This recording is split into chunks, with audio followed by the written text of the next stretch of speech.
ในวันที่22สิงหาคม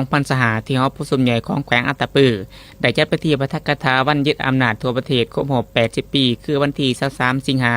คม1945หา23สิงหาคม2025และครบรอบ50ปีวันที่23สิงหาคม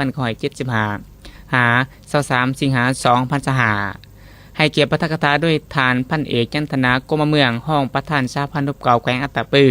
มีคณะพักคณะนำพนักงานลักแหล่งพนักงานรัฐกรแผนกการอำขางแข็งเข้าหัวมาฟังท่านพันเอกจันทนากรมเมืองห้องประธานสหพันธ์นพเก่าแขวงอัตตปือได้ยกให้เห็นถึงความสำคัญของวันยึดอำนาจวันที่23สิงหาคมปี1945และ23สิงหาคมปี1975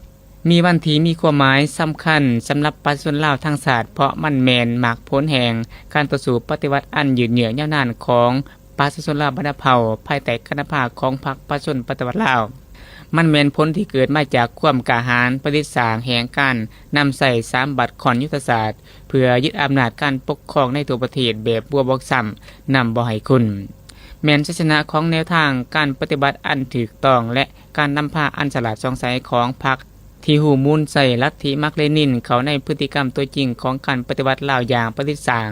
มันแมนชัยชนะกำลังแห่งความสามัคคีเป็นจิตหนึ่งจิตเดียวกันของปวงชนทั้งชาติเป็นอันหนึ่งอันเดียวกันของกองทัพและประชาชนลาวบรรดาเผ่าแมนชัยชนะของความสามัคคีความสัมพันธ์สู่หบระหว่างประชาชนลาวประชาชนเวียดนามและประชาชนกัมพูชีที่ได้เคียงบ่าเคียงไหลกันต้านศัตรูตัวเดียวกันตลอดระยะการปฏิบัติปลดปล่อยศาสตร์ในเมื่อก่อนก็คือในภารกิจปกปักษาและก่อสร้างประเทศชาติในปัจจุบัน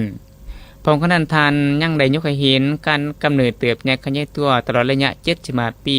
ของสื่อมวลชนและการพิมพ์จำหน่ายแห่งศาสตร์ซึ่งในคงเขตสื่อมวลชนได้เอาใจใส่โฆษณาการจัดตั้งพันขยายมติกองประชุมใหญ่ครั้งที่11ของพรรค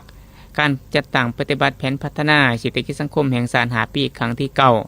เวียงงานจุดสูงของรัฐบาลได้โฆษณาเพื่อสกัดกั้นการแพร่ระบาดของพยาธิต่างๆได้โฆษณาตอบโต้ข่าวบิดเบือนการใช้หายปลายสีของกลุ่มคนบอดี้อย่างทันการและเวียงงานการพิมพ์จำหน่ายก็เห็นได้ว่ารับการพัฒนาดีขึ้นปริมาณและคุณภาพเท่าละก้าว